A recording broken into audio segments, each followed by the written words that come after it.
ઓમ શ્રી ગણેશાય નમઃ. તો મિત્રો, સ્વાગત છે આપનું આપણી યુટ્યુબ ચેનલ ભક્તિ કીર્તન સંગ્રહમાં. મિત્રો, ચૈત્ર મહિનામાં ઓકાહરણ સાંભળવાનો મહિમા છે. જે કોઈ ઓકાહરણ આ મહિનામાં સાંભળે છે તેને તાવ તરિયો આવતો નથી તથા મહારોગથી પણ બચી શકાય છે.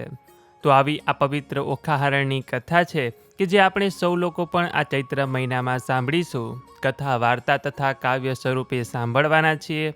જો માત્ર આપને કાવ્ય સ્વરૂપે કડવા સ્વરૂપે ઓકાહરણ સાંભળવું હોય તો તેનો અલગથી વિડીયો બનાવેલો છે, અને જો આપને કથા વાર્તા સ્વરૂપે ઓકાહરણ સાંભળવું હોય તો આપણે આ વિડીયોમાં સાંભળીશું. આ ઓકાહરણ આપણે 3 ભાગમાં વહેંચેલું છે કે જેમાંથી આજે આપણે પહેલો ભાગ સાંભળીશું. તો જે કોઈ મારી સાથે ઓકાહરણ સાંભળે છે તે એક ચિત્તે ઓકાહરણ સાંભળે. જ્યારે પણ દિવસમાં સમય મળે છે ત્યારે ઓકાહરણ સાંભળવું. અને આ ઓકાહરણ આ વિડીયોમાં લખેલું પણ છે કે જેથી કરીને કોઈને સાંભળતાની સાથે વાંચવું હોય તો તે વાંચી પણ શકશે. અને જ્યાં જ્યાં કાવ્ય સ્વરૂપે આવે છે ત્યાં આપણે આ ઓકાહરણ ગાવાના પણ છીએ. તો આપ પણ મારી સાથે આ ઓકાહરણ ગાજો. અને હા મિત્રો, આપ સૌ લોકોમાંથી કોઈ પણ 10 વ્યક્તિને અમારા તરફથી આ ચૈત્ર મહિના નિમિત્તે ઓકાહરણનું પુસ્તક ભેટ સ્વરૂપે આપવામાં આવશે. તો તે કેવી રીતે મેળવવું, તેના સ્ટેપ શું છે, શું કરવું, તેના વિશે હું આપને આગળ વિડીયોમાં જણાવીશ. તો અંત સુધી મારી સાથે જોડાયેલા રહેજો. આ વિડીયો પસંદ આવે તો લાઇક કરજો, શેર કરજો. અમારી ચેનલમાં નવા હોય તો સબસ્ક્રાઈબ કરવાનું ભૂલતા નહીં, કે જેથી કરીને આવા જ અવનવા વિડીયો આપ સૌ લોકોને મળતા રહે. તો આવો આપણે પ્રાર્થનાથી આ ઓકાહરણની શરૂઆત કરીએ. ગણેશજીની સ્તુતિ કરીશું, દેવી અંબિકાની સ્તુતિ કરીશું અને મા સરસ્વતીની સ્તુતિ કરીશું. એક નામ મુજને સાંભળ્યો, શ્રી ગૌરે પુત્ર ગણેશ. પાર્વતીના અંગથી ઉપજ્યો, તાત તણો ઉપદેશ. સિંદૂરે શણગાર સજિયાને, કંઠે પુષ્પનહાર. આયુધ ફરસી કર ધરીને, હણિયા અસુરી અપાર. પહેલા કરમાં જડ કમંડળ, બીજે મોદિકા હાર. ત્રીજા કરમાં ફરસી સોહીએ, ચોથે રે જપમાળ. ચાલો શહિયર દેરે જઈએ, પૂજીએ ગણપતિ રાય. મોટા લીજીએ મોદક લાડુ, લાગે શંભુ સુતને પાય. આદ્ય શક્તિમાં અંબા પ્રગટ્યા, જ્યાં પવન નહીં પાણી. શુર નર મુનિ જન સર્વ કડાણા, તું કોણે નકડાણી. તારું વર્ણન કંઈ પેર કરીએ, જો મુખ રચના એક. સહસ્ત્ર ફેણા શેષ નાગને, માતોય ન પામ્યો ભે. જુજવા રૂપ ધરે જગદંબા, રહી નવખંડે વ્યાપી. મહા મોટા જડમૂળ હતામાં, તેની દુર્મત કાપી. તું તારા ત્રિપુરાને તોતડા, નિર્મળ કેસ રંગ રાતે. બીજી શોભા સી મુખ કહીએ, રચના બની બહુ ભાતે. હંસાવતીને બગલા મુખે, અંબિકા તું માય. ભીડ પડને તમને સંભારો, કરજો મુજને સહાય. સેવું બ્રહ્મતનયા સરસ્વતી, રૂપ મનોહર માત. બ્રહ્મચારિણી ભારતી, તું વૈષ્ણવી વિખ્યાત. શ્વેત વસ્ત્ર ને શ્વેત વપુ, મા શ્વેત વાહન હંસ. વિશ્વંભરે વરદાયિની, કરે કોટ વિઘ્નનો ધ્વંસ. દુહા ગાતા ને કવિત કથા, છંદ ભેદ ને નાદ. એ તરંગ તારા સરસ્વતી, છે શબ્દના સંવાદ. ભગવાન શ્રી કૃષ્ણને 8 પટરાણીઓ હતી. તેમાં સૌથી મોટા રૂક્ષ્મણી હતા. રૂક્ષ્મણીના પુત્રનું નામ પ્રદ્યુમ્ન અને પ્રદ્યુમ્નના પુત્રનું નામ અનિરુદ્ધ હતું. બ્રહ્માજીએ સૃષ્ટિની રચના કરી પોતાના સંકલ્પ બળે મરીચીને ઉત્પન્ન કર્યા. મરીચીને ત્યાં હિરણ્યકશ્યપ અને હિરણ્યકશ્યપને ત્યાં પ્રક્ત પ્રહલાદનો જન્મ થયો. પ્રહલાદને ત્યાં વિરોચન અને વિરોચનને ત્યાં બલિરાજાનો જન્મ થયો. બલિરાજાના મોટા પુત્રનું નામ બાણાસુર હતું અને બાણાસુર શિવના પરમ ભક્ત હતા. તેમની રાજધાની સોણિતપુરમાં હતી. એક દિવસ તેઓ દાનવગુરુ શુક્રાચાર્ય પાસે ગયા અને કહ્યું કે ગુરુદેવ, મને આ નાનકડા દાનવ રાજ્યથી સંતોષ નથી અને કદાચ હું મારા બળ વડે પૃથ્વી પર વિજય મેળવું તો પણ મારા મનની ઈચ્છા અધૂરી રહેશે. મારે સમગ્ર ભૂમંડળ પર સત્તા સ્થાપી ત્રિલોકમાં હાહાકાર મચાવવાના કોડ છે. હું શું કરું તો મારી ઈચ્છા પૂર્ણ થાય? બાણાસુરની વાત સાંભળી શુક્રાચાર્ય બોલ્યા, ગંગા તટે જઈ તપ કરો, ઉપાસો મહાદેવ. ભોળો શંભુ પ્રસન્ન થઈ વર આપશે તત્ખેવ. શુક્રના વાચક સાંભળી થયો બાણ મન ઉલ્લાસ. તપ કરવાને ચાલ્યો મન ધરીને વિશ્વાસ. કૌભાંડ નામે મોટો મંત્રી તેને સોંપ્યું પૂર. કૈલાસ નિકટ ગંગા તટે જય તપ કરે અસુર. આસન વાળીને તાળી લાગી જપે ભોળો દ્રઢ મન. 7 વર્ષ એમ વહી ગયા ઉદય વળગી તન. વૃષાસિતને ગ્રીષ્મ વેઠે ઓઢવા અવનીને આબ. શ્રવણે સુગ્રીય માળા ઘાલ્યા મસ્તકે ઉગ્યા દાબ. ક્ષુધા તૃષા તજીને બેઠો અઘોર માંડ્યું તપ. માળા ફેરવે મન તણી જપે જોગેશ્વરનો જપ. આ પ્રમાણે બાણાસુરનું ઉગ્ર તપ જોઈ દેવાધિદેવ મહાદેવ પ્રસન્ન થયા અને પાર્વતીજીને કહેવા લાગ્યા, એવું તપ જોઈ બોલ્યા ત્રિપુરારી, તમે સાંભળો પાર્વતી નારી. એને તપે ત્રિલોક બધું ડોલે, બાણાસુરને બોલાવ્યો બોલે. તમે કહો તો એને વર આપું, ને હું સત્ય વચન કરી થાપું. વળતા બોલ્યા પાર્વતી રાણી, મારી વાત સુણો સુલપાણી. દૂધ પાઈને ઉછેરીએ સાપ, આગળ ઉપજાવે સંતાપ. ભેદ ભસ્માંગદનો લહિયો, વર પામીને પૂઠડ થયો. વર રાવણને તમે આપ્યા, તેણે જાનકી નાથ સંતાપ્યા. પછી સી શિખામણ દીજે, ભોળા રૂડું ગમે તે કીજે. વળતા બોલ્યા શ્રી શિવરાય, તમે સાંભળો ઉમિયાય. નારી પાનીએ બુદ્ધિ તમારી, વર આપતા ન રખીએ વારી. હું તો ભોળા નાથ કહેવાઉં, હવે કપટ નાથ કેમ થાવ. એવું કહીને ચાલ્યા ભોળાનાથ, બાણાસુરને મૂક્યો સિર હાથ. તું તો જાગ બાણાસુર રાય, વરદાન આપે શિવરાય. ભગવાન સદાશિવને પ્રસન્ન થયેલા જોઈ બાણાસુરનો આનંદનો પાર ન રહ્યો. તે બોલી ઉઠ્યો કે પ્રભુ દેવાધિદેવ, જો આપ મારા તપથી પ્રસન્ન થયા હોવ તો મને 1000 હાથ આપો અને એક એક હાથમાં 1000 હાથીનું બળ મૂકો. બાણાસુરને તથાસ્તુ કહી શિવજીએ વરદાન આપ્યું. શિવજીનું વરદાન મળતા બાણાસુર સ્વચ્છંદે ચઢી ગયો. તેણે ત્રિલોકમાં હાહાકાર મચાવી દીધો. ઘડીમાં તેણે સમગ્ર પૃથ્વી પર પોતાનો અધિકાર જમાવી નાગલોક ઉપર વિજય મેળવ્યો. નાગલોક ઉપર વિજય મેળવીને તુરત તેણે સ્વર્ગલોક પર આક્રમણ કર્યું. સ્વર્ગના દેવો શિવનું વરદાન પામી ચૂકેલા બાણાસુરને જોઈ ચારે દિશાએ નાશવા લાગ્યા. હવે તો સ્વર્ગ ઉપર પણ તેણે વિજય પ્રાપ્ત કર્યો. હવે શું કરે? બળના અતિરેકથી તેના હાથ સળવળતા હતા. એટલામાં હરે નારાયણ કરતા કરતા વીણા વગાડતા નારદજી ત્યાં આવી ચડ્યા. નારદજીને જોઈ બાણાસુર બોલ્યો કે મુનિરાજ, સ્વર્ગ મૃત્યુ પાતાળ ઉપર હું વિજય મેળવી ચૂક્યો, પરંતુ મારી સામે યુદ્ધ કરે એવો એક યોદ્ધો મને મળ્યો નહીં. બોલો હું શું કરું? મારા 1000 હાથ યુદ્ધ કરવા સળવળી રહ્યા છે. અસુરની વાત સાંભળી નારદજી બોલ્યા, નારદ વાણી બોલ્યા, તું સુણ બાણાસુર રાય. જેણે તુજને હાથ આપ્યા, તે શિવ શંકર સંગ્રામ. નારદજીની વાત બાણાસુરને ગળે ઉતરી ગઈ. તુરત તે કૈલાસ પર ગયો અને કૈલાસ પર્વતને બાદ ભરી હચમચાવવા લાગ્યો.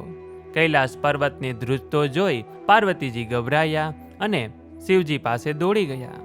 શિવે જોયું તો કૈલાસ ધ્રુજાવનારો બીજો કોઈ નહીં પરંતુ બાણાસુર હતો. તેમણે કહ્યું કે બાણાસુર ફરી પાછો કેમ આવ્યો છે? જે જોઈએ તે સુખેથી માગ. રાય કહે પ્રભુ પ્રથમ, તમે આપ્યા સહસ્ત્ર હસ. તે ભુજબળ મારું કોણે ન ભાંગ્યું, મેં જીત્યા લોક સમસ્ત. સ્વામી બળ આપ્યું તો જોદ્દો આપો, એ માગવું છે મારે. તમે વઢો કે વઢનારે આપો, જે મારો મદ ઉતારે. ત્યારે રીસ ચઢી ઈશ્વરને, તું માગતા ચૂક્યો મૂર્ખ. તારા ભુજનો ભારે ઉતારશે ત્રિલોક પૂજ્ય પુરુષ. ધીરજ ધરને અસુર જરાતું, યોદ્ધો તુજને મળશે. તારી પુત્રીનો વડસસરો, તારા ભુજને હણશે. થળથી છેદીને કર તારા, કટકે કટકા કરશે. શિવની વાત સાંભળી બાણાસુરે કહ્યું કે પ્રભુ, મારા હાથ સળવળી રહ્યા છે ને તમે યોદ્ધો મળવાનો વાયદો કરો છો. ક્યારે મળશે એની એંધાણી શું? વત્સ, શાંત થા, ધૈર્ય ધારણ કર. પ્રભુ, હું ધૈર્ય ધારણ કરવાની કે શાંતિ રાખવાની શિખામણ લેવા આપની પાસે નથી આવ્યો. ગર્વથી તે બોલ્યો કે મારે અશાંતિ જોઈએ છે, મારે યુદ્ધ જોઈએ છે, માટે સત્વરે કોઈ યોદ્ધાની વ્યવસ્થા કરી આપો. સદાશિવ જેવા આશુતોષ છે એવા આશુરોષ પણ છે. બાણાસુરના ગર્વિષ્ઠ વચનો સાંભળી તેમનો ક્રોધ ભભૂકી ઉઠ્યો. તેઓ બોલ્યા, બાણાસુર, તું હાથે કરીને યુદ્ધ નોતરવા માગે છે તો તારી સાથે યુદ્ધ કરે એવો યોદ્ધો તને મળશે અને તેના હાથે તારી 1000 ગણી બળવાન ભુજાઓ પણ છેદાશે. તારા મહાલયના શસ્ત્ર ભંડાર ઉપર જે મયુરધ્વજ ફરકી રહ્યો છે તેનો સ્તંભ એકાએક જ્યારે તૂટી પડે અને ધજા નીચે પડે તે દિવસ તું જાણજે કે તારી સાથે યુદ્ધ કરવા કોઈ યોદ્ધો આવી ગયો છે. બાણાસુર પોતાની મસ્તીમાં મસ્ત હતો. તે સદાશિવનો રોષ કે તો સમજી શક્યો નહીં. ભગવાનના વચનો સાંભળી તેનો આનંદનો પાર ન રહ્યો. તેણે ત્યાં જ નૃત્ય ગાન કરી વિવિધ પુષ્પોથી મહાદેવજીનું પૂજન કર્યું અને ત્યાંથી તે સોણિતપુર જવા અભિમાનથી ચાલતો થયો.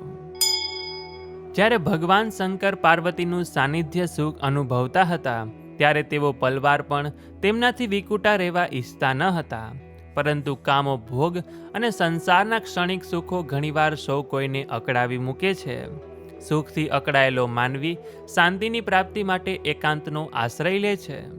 ભગવાન સદાશિવે પણ પોતાની આત્માની શાંતિ માટે નિર્જન અરણ્યમાં જઈ તપ કરવાનો નિર્ણય કર્યો અને દેવી પાર્વતીને કહ્યું કે દેવી, હવે હું મારા આત્માની શાંતિ માટે થોડોક સમય એકાંતમાં રહીશ, મને જવા માટે સંમતિ આપો.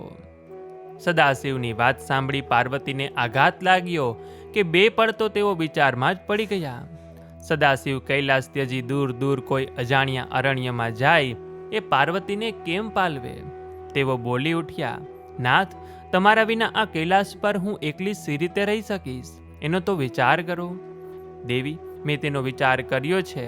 જ્યારે તમને એકલું લાગે ત્યારે તમે 2 બાળકો ઉત્પન્ન કરી લેજો, તેથી તમને એકલવાયુ નહીં લાગે. આમ કહી સદાશિવ કૈલાસ પરથી વિદાય થયા અને પાર્વતી એકલા પડ્યા. થોડા જ સમયમાં તેમને એકલતા સાલવા લાગી અને તેમને મહાદેવજીના વરદાનનું સ્મરણ થઈ આવ્યું. તેમણે 2 સંતાનો ઉત્પન્ન કર્યા, એક પુત્ર અને એક પુત્રી. પુત્રનું નામ ગણેશ અને પુત્રીનું નામ ઓખા રાખ્યું. વિશાળ મણિભવનમાં પાર્વતી બાળકો સાથે કિલ્લોલ કરતા હતા. બંને બાળકો સાથે તેમનો ઘણો સમય આનંદમાં વીતી ગયો. એકવાર દેવર્ષિ નારદ ફરતા ફરતા શિવજીના સમાધિ સ્થાન પર આવી ચઢ્યા. નારદજીને પોતાના સ્વભાવ પ્રમાણે શિવજીની સાથે ગમ્મત કરવાનું મન થયું. તે મરક મરક હસતા હસતા મનમાં ઘાટ ઘડતા શિવજીની સમુખ જઈ પહોંચ્યા. સદાશિવની સમાધિ ઉતરી નારદજી શાંત ચિત્તે બેઠા હતા. સદાશિવે નારદજીનો સત્કાર કરી તેમને આસન આપ્યું અને આસન ગ્રહણ કરી તેમણે નમ્ર ભાવે કહ્યું કે ભગવાન, એક વાતથી હું તમને ચેતવવા આવ્યો છું. હસીને શંકર કહે કે દેવર્ષિ, સી વાત છે? જે હોય તે સુખેથી કહો ને. હમણાં હું કૈલાસ પર ગયો હતો અને ત્યાં પાર્વતી પાસે મેં બાળકો જોયા. તમે અહીં તપ કરો છો અને ઘરે તો પાર્વતીને બાળકો ઉત્પન્ન થયા છે. એ કેટલું બધું ખરાબ ગણાય. મને તમારા ભોળપણ ઉપર લાગણી થઈ આવી, તેથી તમને જાણ કરવા અહીં આવ્યો હતો. અને આમ કહી નારાયણનું વીણાગાન કરતા નારદજી ત્યાંથી ચાલતા થયા. નારદજીના ગયા પછી સદાશિવને પાર્વતીના વર્તન પર ક્રોધ ચડ્યો અને તેઓ પોતે આપેલું વરદાન પણ ભૂલી ગયા હતા. તેઓ તરત જ ઊભા થયા અને પોતાનું પિનાક તથા ડમરું ઉપાડી ધુઆ ફુવા થતા કૈલાસ પર આવી પહોંચ્યા. ગણપતિનો શિરોચ્છેદ.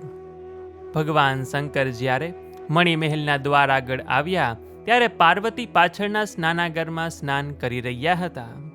અચાનક કોઈ આવી ન ચડે તે માટે તેમણે ગણેશને દ્વાર પર બેસાડ્યા હતા. અચાનક ત્રિશૂળ, ડમરૂ, સર્પ, વ્યાધ્રાંબરધારી, જટાજૂટ મસ્તકવાળી અજાણી વ્યક્તિને દ્વારે આવેલી જોતા ગણેશ ઊભા થઈ ગયા. મહાદેવજી મહેલમાં સીધા પ્રવેશ કરવા જતા હતા ત્યાં જ ગણેશ બોલી ઉઠ્યો, અહીં જ ઊભો રહે, મારા માતાજી સ્નાન કરી રહ્યા છે. તું કોણ છે અને શા માટે ઘરમાં પેશવાનો પ્રયત્ન કરે છે? જટિલ જોગી ભસ્મ ભોગી દી સંતો અવધૂત, આજ્ઞા વિના અધિકાર ન કોઈને હોય પૃથ્વીનો ભૂ. બાળક ખસી જા અહીંથી કહેતા મહાદેવજી પ્રવેશ કરવા જતા હતા ત્યાં તો ગણેશે પડકાર આપી તલવાર ખેંચી અને ક્રોધાવેશમાં મહાદેવી ત્રિશૂળ ઉઠાવ્યું અને એકબીજાથી અજાણ્યા પિતા પુત્ર વચ્ચે ઘોર યુદ્ધ થયું. ગણેશ બાળક હોવા છતાં તેમણે બળપૂર્વક શિવનો પ્રતિકાર કર્યો, પરંતુ આખરે તેઓ સદાશિવના પ્રચંડ પિનાકનો ભોગ થઈ પડ્યા અને ત્રિશૂળના એક જ પ્રહારે તેમનું મસ્તક ધડથી જુદું થઈ ગયું. મહાદેવે ગણેશનું શબ ત્યાં જ રહેવા દઈ મહેલમાં પ્રવેશ કર્યો અને એટલામાં સ્નાનથી પરવારી પાર્વતી આવી પહોંચ્યા. તેઓએ શંકરને જોતા જ બે હાથ જોડી પ્રણામ કર્યા અને હસીને બોલ્યા કે નાથ, હું આવતી જ હતી. પાર્વતી, હવે હું તમારા હાસ્યથી છેતરાવ તેમ નથી. પાર્વતી સદાશિવના ક્રોધાગ્નિ વરસાવતા લાલ નેત્રો જોઈ ગંભીર બની ગયા અને ચાલતા ચાલતા મહેરના દ્વાર આગળ આવ્યા. ત્યાં જુએ છે તો ગણેશનું મસ્તક ધડથી દૂર પડેલું હતું. ધડમાંથી રક્તનો પ્રવાહ વહી રહ્યો હતો અને આ બિહામણું દ્રશ્ય જોઈ તે બોલી ઉઠ્યા કે નાથ, આ શું? મારા ગણેશની આવી દશા કોણે કરી? કોણે મારા લાલને હણી નાખ્યો? પાર્વતી, આ તમારા પાપનું પરિણામ છે. પરિણામ? અને એ મારા પાપનું? એમ સમજી ગઈ, હવે આ કૃત્ય તમારું જ છે. પાર્વતીની આંખમાંથી આંસુઓની ધારા વહી રહી હતી, પરંતુ શિવના કટુ શબ્દોએ તેમનું હૈયાને વિંધી નાખ્યું. હજી પણ શિવનો ક્રોધ શમતો ન હતો. તે ક્રોધમાં બોલ્યા, પાર્વતી, પ્રથમ એ તો કહો કે આ સંતાનો ક્યાંથી? પાર્વતી હિંમતભેર બોલ્યા કે ભૂલી ગયા નાથ, તપ કરવા અરણ્યમાં જતી વખતે તમે જ મને આજ્ઞા કરી હતી કે એકલવાયુ ન લાગે તે માટે 2 સંતાન ઉત્પન્ન કરી લેજો. હવે ભોળાનાથને પોતાની ભૂલ સમજાઈ અને પોતાના ઉતાવળા અને અવિચારી કૃત્ય માટે અત્યંત પસ્તાવો કરી રહ્યા હતા. કંઈ પણ બોલ્યા વિના તેઓ મહેલના દરવાજાની બહાર નીકળી ગયા અને રસ્તામાં તેમણે એક દાંતવાળા હાથીને જોયો. તુરંત તેનું મસ્તક ત્રિશૂળથી ઉડાવી દીધું અને તે મસ્તકને ગણેશના કબંધ સાથે ચોંટાડી દીધું.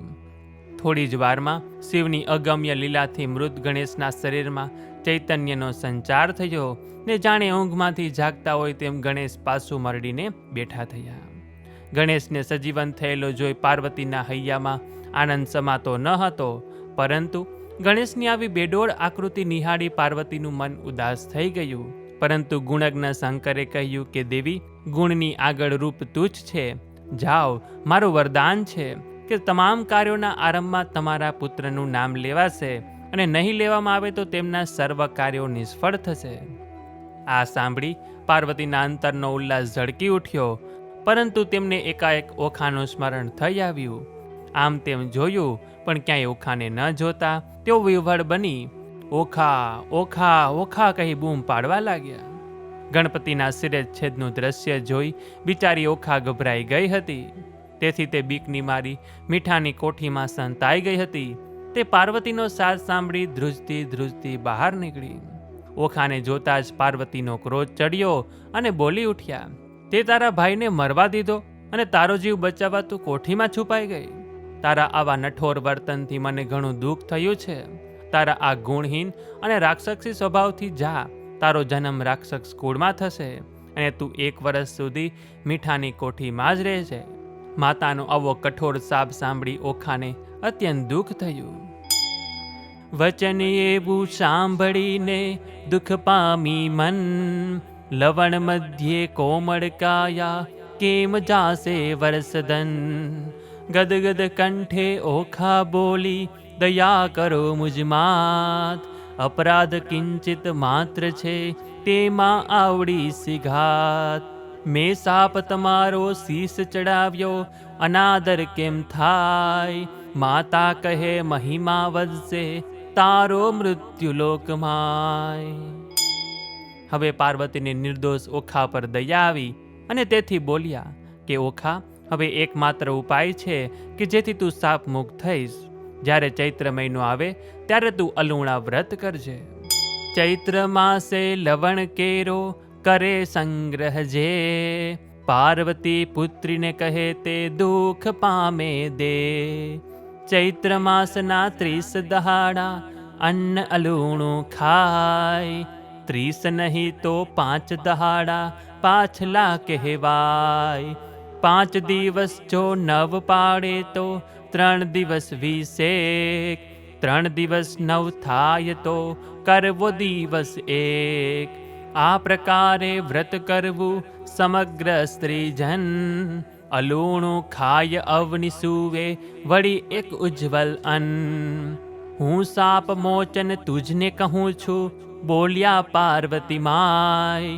શ્રી ભગવાન કુલમાં વર થશે તે ગ્રહસ્થ તારી બાય.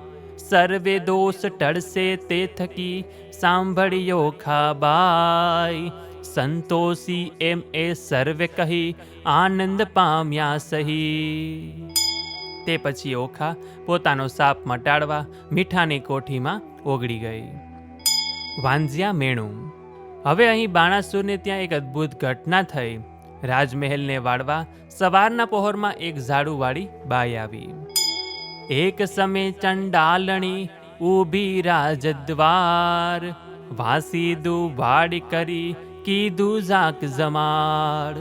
રાજા તે સૂતા ઉઠ્યા અતિ પ્રાતઃકાળ, મુખ આડી સમાર્જની રાખી રે ચંડાળ. તે જોઈ બાણાસુરે પૂછ્યો સઘળો વિસ્તાર, મુખ આડી સમાર્જની કેમ રાખી તે નાર. ચંડાલણી કહે રાયજી સાંભળો મહારાજ, ભાણામાં મુખ કેમ દાખવું જાણી કીધી મેં લાજ. રાજા કહે સત્ય બોલતું નહીતર દેશું રે દંડ, શા માટે આડી ધરી સમાર્જની રણ. વર્તી ચંડાલણી એમ બધે સાંભળો રે ભૂપાળ, સાચું બોલું છું હું હવે રખે દે તારે ગાળ. પ્રાતઃ સમય જોવું નહીં વાંઝ્યાનું વદન, તમારે કંઈ છોરું નથી સાંભળો ને રાજન. તે માટે સમાર્જની આડી કીધી મેરાય, સાચું બોલી છું જે ઘટે તેવો કરજો રે ન્યાય. રાજાએ સત્યમાનું સહી નવ કીધો રે ક્રોધ, રાજમુખી કૈલાસે ગયો બાણાસુર જોધ. તપ કરવા વેગે ગયો દ્રઢ રાખે વિશ્વાસ, ધ્યાન ધર્યું મહાદેવનું મને પુત્રની આશ. બાણાસુરનું ઘોર તપ જોઈ ફરી મહાદેવજી પ્રસન્ન થયા. તેને આવું ઘોર તપ કરવાનું કારણ પૂછ્યું.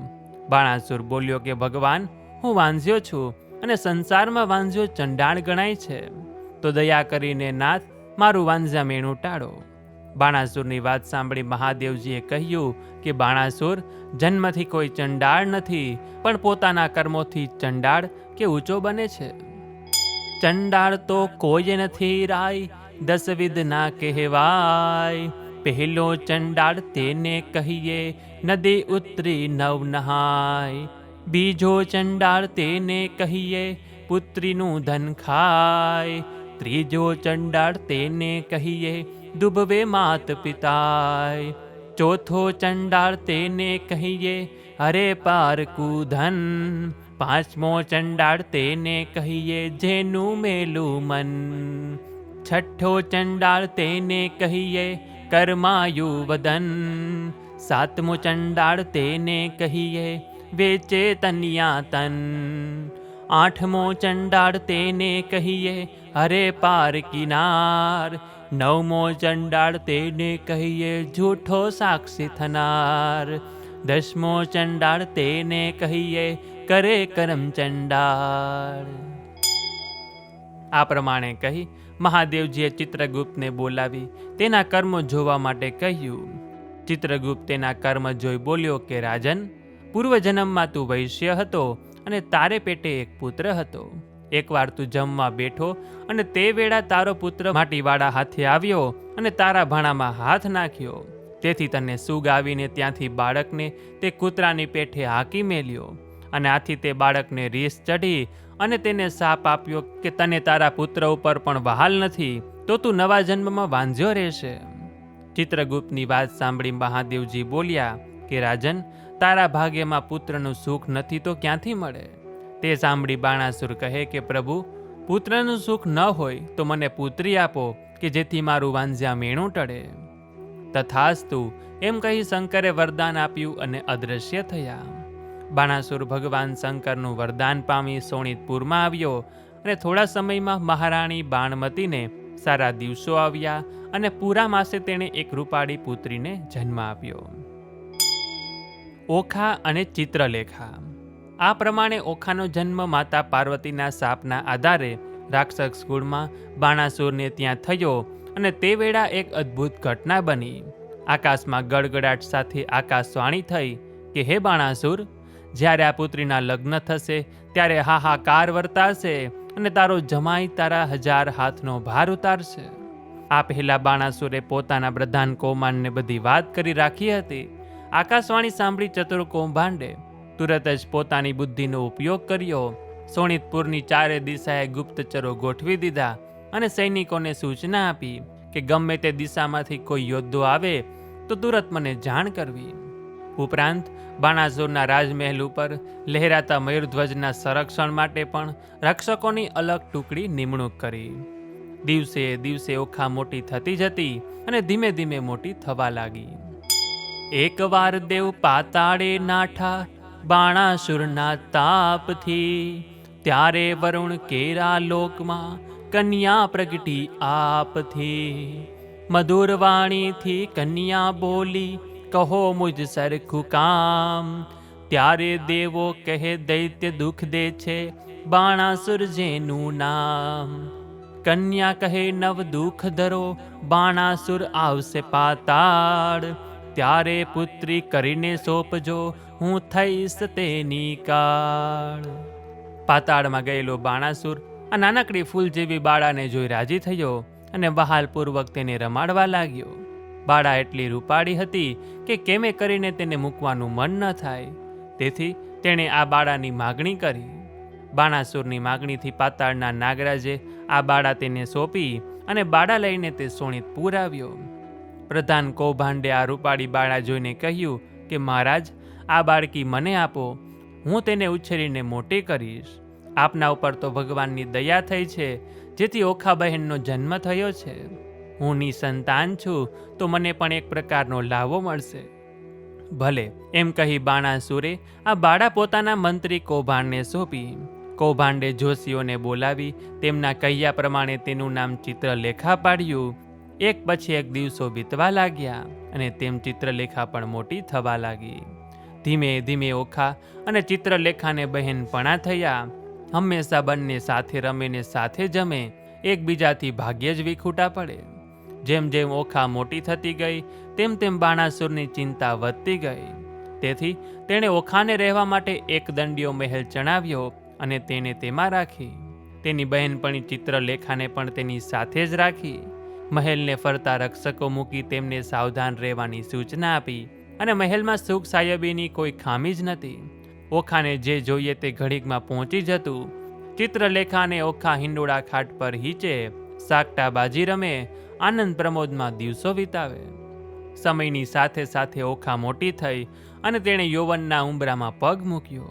ધીમે ધીમે તેના શરીરનો પણ વિકાસ થવા લાગ્યો અને જેમ જેમ વિકાસ થયો તેમ તેમ પુરુષ સંપર્ક માટે તે અધીરી બની.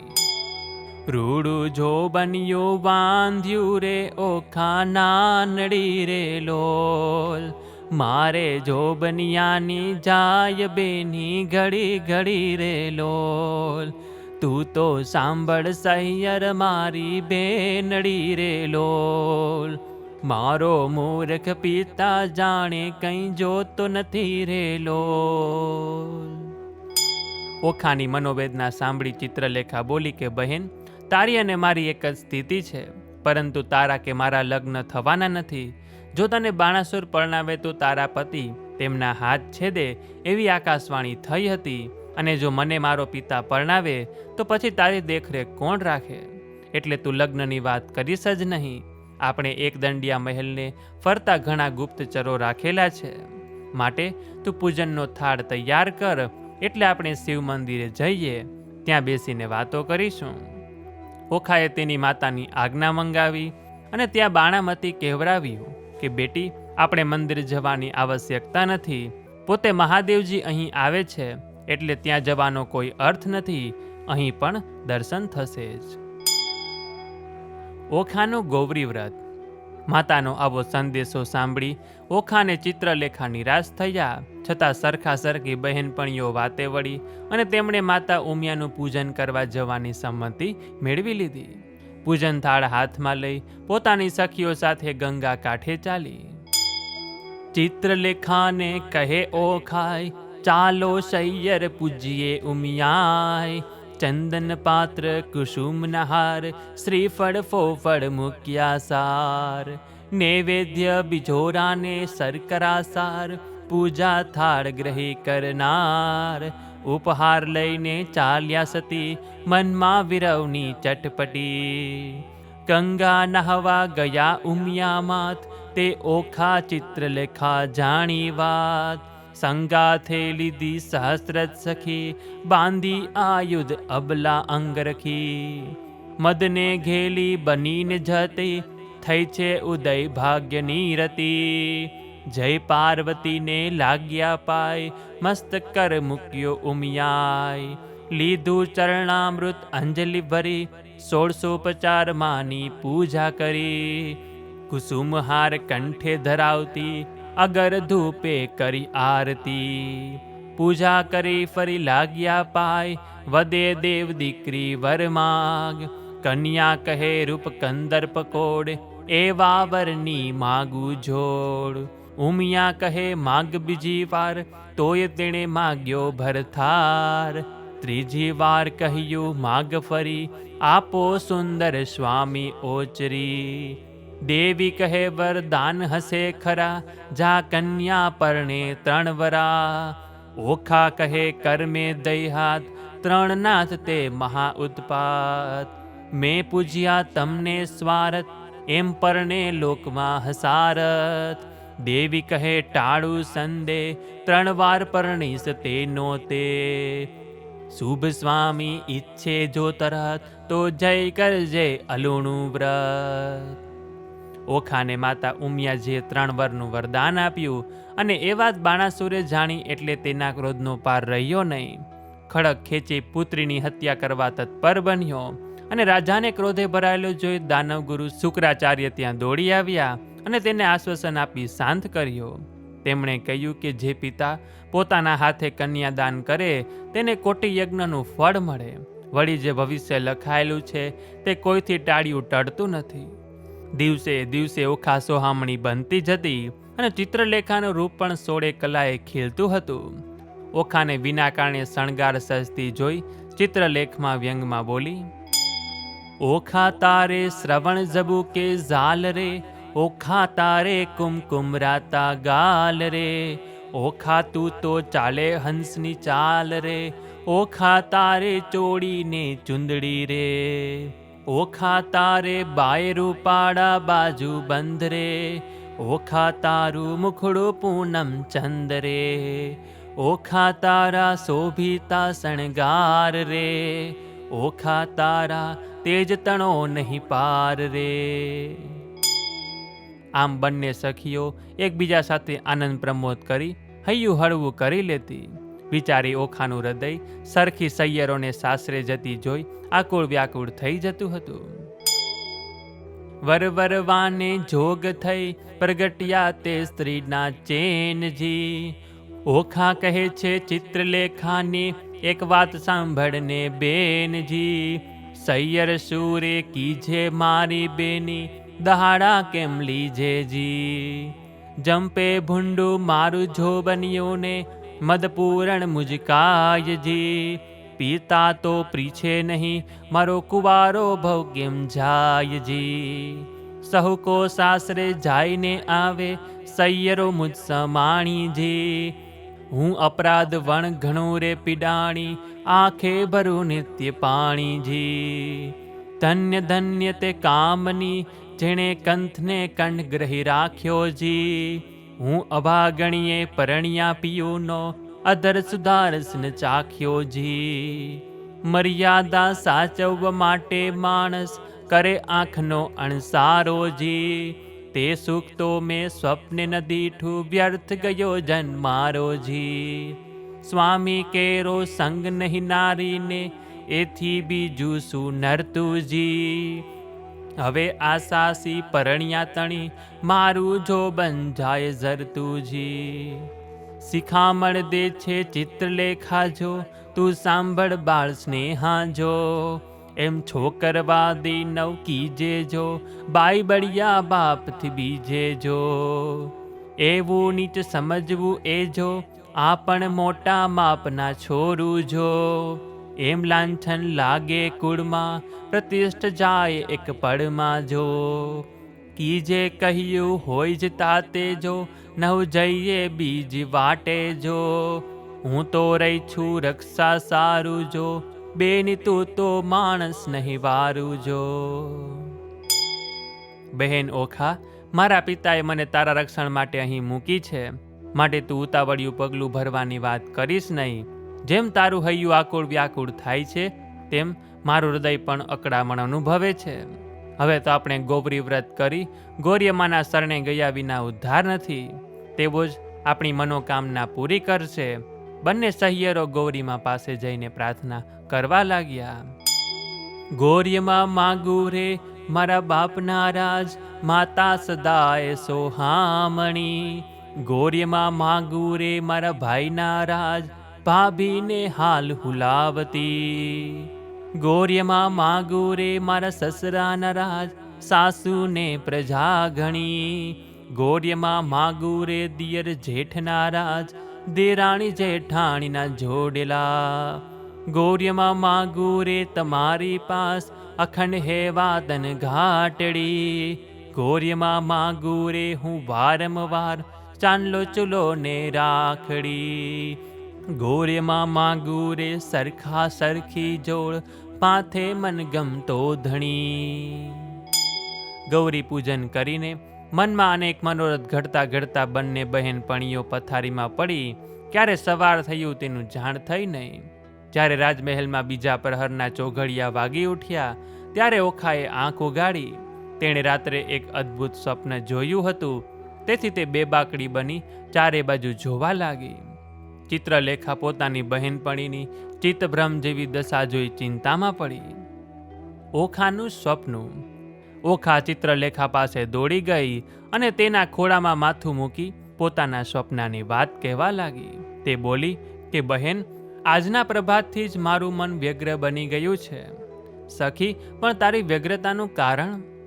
સ્વપ્ન. ગઈ રાત્રે મને એક સુહામણું સપનું આવ્યું કે સપનામાં મેં કોઈ રાજકુમારને જોયો. હું તેને વિસરી શકતી નથી. તેનું વારંવાર થતું સ્મરણ મારા મનને મથી રહ્યું છે, મને બેચેન બનાવી રહ્યું છે. હવે તું જ તેનો કોઈ ઉપાય બતાવ. ઓખાએ ચારે બાજુ દ્રષ્ટિ ફેરવી અને હળવેથી ઊભી થઈ પોતાના ખંડના બારણા બંધ કરી દીધા અને કોઈ ન સાંભળે તેમ સ્વપ્નની વાત ચિત્રલેખાને કહેવા લાગી. ઓખાનું મનોહર સ્વપ્ન સાંભળી ચિત્રલેખા હસી પડી. તે બોલી, સખી, આ વય જ એવી છે કે આવા અવનવા સ્વપ્નો તો આવે. મને પણ કોઈ વાર આવા સ્વપ્નો સતાવી જાય છે. ઓખાને લાગ્યું કે ચિત્રલેખા પોતાની વાતની ઉપેક્ષા કરી રહી છે.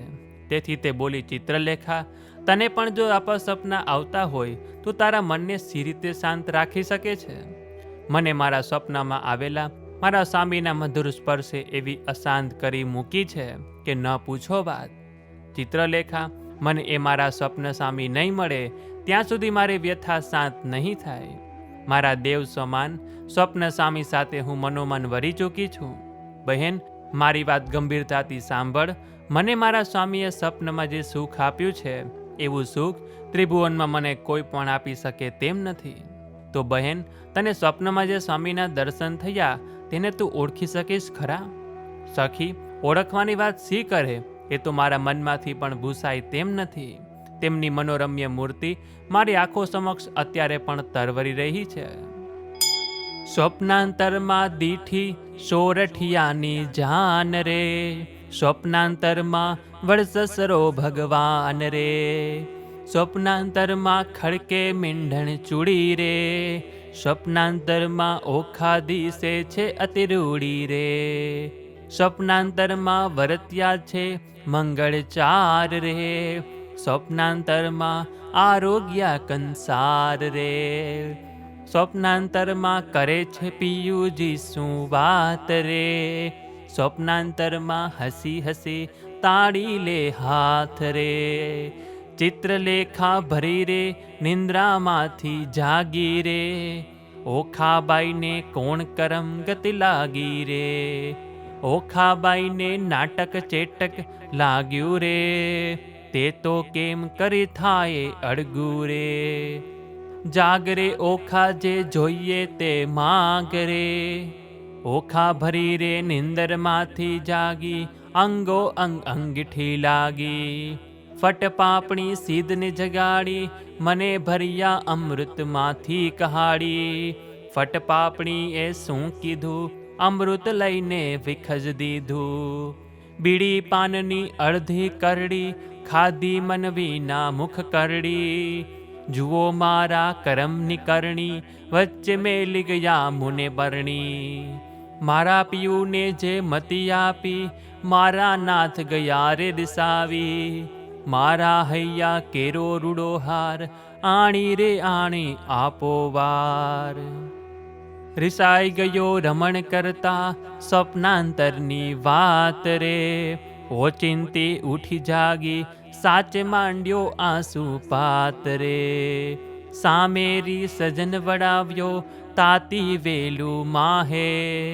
હું ન સરજી વાદળી પિયુને પડપડ કરતી છાય રે, સાહેલી સાગર ઉલટિયો રતન તણાયા જાય, કર્મહીણો ભરે મુઠડી તેના સંકલે હાથ ભરાય, સેજે સૂતા સ્વપ્ન ભયો પ્રિયાગ્રહી મોરી બાહે, ઓચિંતા ઝબકી ગઈ પિયુન દેખી ત્યાં હે, શુભ ત્યારે પિયુ સાંભળે જાગું તો પિયુ જાય, રેન કે સ્વપ્નાંતરે કેમ જીવ મોરી માય, સ્વપ્નામાં પિયુ આવ્યા આવી લાગો ધાય, બલિહારી એ સપના કીરે મત સપન હો જાય, સપનાને તોરા કહા કિયા મત જગાવે મોય, જો મેરા પિયા ન મિલે તો મેં મरूंगी સોય,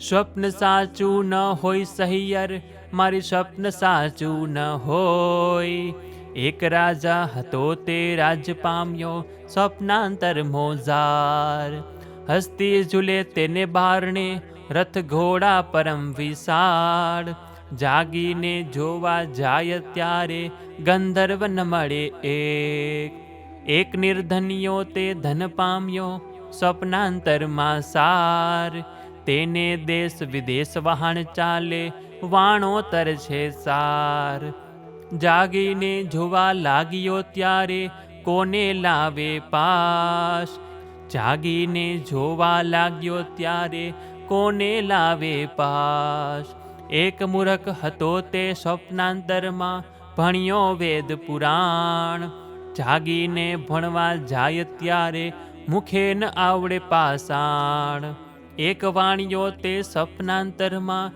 વેગે પામ્યો બાળ, જાગીને જોવા જાય ત્યારે કોનું લાવે બાળ, સ્વપ્ન સાચું ન હોય સહિયર મારી સ્વપ્ન સાચું ન હોય. ચિત્રલેખાએ ઓખાને ઘણું સમજાવી કે બહેન, સ્વપ્ન તે વળી સાચું હોય, માટે સ્વપ્નમાં જે દર્શન થયું તે ભૂલી જા. તેમ છતાં ઓખા બાળકની પેટે હઠ કરવા લાગી. તેણે કહ્યું કે બહેન, તું તો સાક્ષાત વિધાત્રી છે, મારું ભાગ્ય તારા હાથમાં છે, માટે ગમે તે ઉપાય કરી મારા સપનાનો ભરથાન મને મેળવી આપ. અને પોતાની સહિયરની મનોવેદના ચિત્રલેખા સમજી ગઈ અને તેણે પાટી લઈ બાજોટ ઉપર ગોઠવી ચિત્રો ચિતરવા માંડ્યા. તો મિત્રો, ઓખાહરણનો પહેલો ભાગ આપણે અહીંયા જ પૂર્ણ કરીએ છીએ. આગળનું ઓખાહરણ આપણે આગળના 2 વિડીયોમાં સાંભળીશું. તો આપ સંપૂર્ણ ઓખાહરણ મારી સાથે શ્રવણ કરજો. તો બોલીએ શ્રી ગણપતિ ગજાનન મહારાજ કી જય, શંકર ભગવાન કી જય, પાર્વતી માત કી જય, શ્રી કૃષ્ણ ભગવાન કી જય. તો મિત્રો, વિડીયોના સ્ટાર્ટિંગમાં જણાવ્યું હતું કે આપ સૌ લોકોમાંથી કોઈ 10 વ્યક્તિને અમે ઓખાહરણનું પુસ્તક ભેટ સ્વરૂપે આપીશું. તો તેના માટે આપણે 3 સિમ્પલ સ્ટેપ કરવાના રહેશે. સૌપ્રથમ આ વિડીયોને લાઇક કરવાનો છે, ત્યાર પછી અમારી ચેનલને સબસ્ક્રાઇબ કરવાની છે અને આપના વોટ્સએપમાં 5 ગ્રુપમાં આ વિડીયો શેર કરવાનો રહેશે અને ત્યાર પછી અમને મેસેજ કરવાનો રહેશે. અને જ્યારે આપ અમને મેસેજ કરશો ત્યારે અમે આપ સૌ લોકોને અમારા ગ્રુપની લિંક મોકલીશું અને એમાં જોઈન થઈ જશો. એ પછી તે ગ્રુપમાં થોડા દિવસમાં તે 10 વ્યક્તિના નામ જાહેર કરવામાં આવશે અને તેને અમારા તરફથી આ ચૈત્ર મહિના નિમિત્તે ઓખાહરણનું પુસ્તક ભેટ સ્વરૂપે આપવામાં આવશે. તો જેણે આ ઓખાહરણનું પુસ્તક જોઈતું હોય તે લોકોએ આ 3 સિમ્પલ સ્ટેપ કરવાના રહેશે. તો મિત્રો, આ રીતે આપણે આજના આ વિડીયોમાં ઓખાહરણ કથા વાર્તા તથા કાવ્ય સ્વરૂપે સાંભળ્યું. આશા છે કે આપ સૌ લોકોએ મારી સાથે સાંભળ્યું હશે અને આ વિડીયોમાં ઓખાહરણ લખેલું પણ હતું કે જેથી કરીને આપ સાંભળતાની સાથે વાંચી પણ શક્યા હશો. તો આવી જ રીતે ફક્ત કાવ્ય સ્વરૂપે પણ ઓખાહરણ બનાવેલું છે, તે પણ આપ અમારી સાથે સાંભળી શકો છો. તો આ સાથે હવે મને રજા આપો. મળીશું ફરીથી એક નવા વિડીયોમાં. ત્યાં સુધી આપ સૌ લોકોને અમારી ચેનલના જય શ્રી કૃષ્ણ. ધન્યવાદ. મારી સાથે ઓખાહરણનો પહેલો ભાગ સાંભળવા બદલ આપ સૌ લોકોનો ખૂબ ખૂબ આભાર.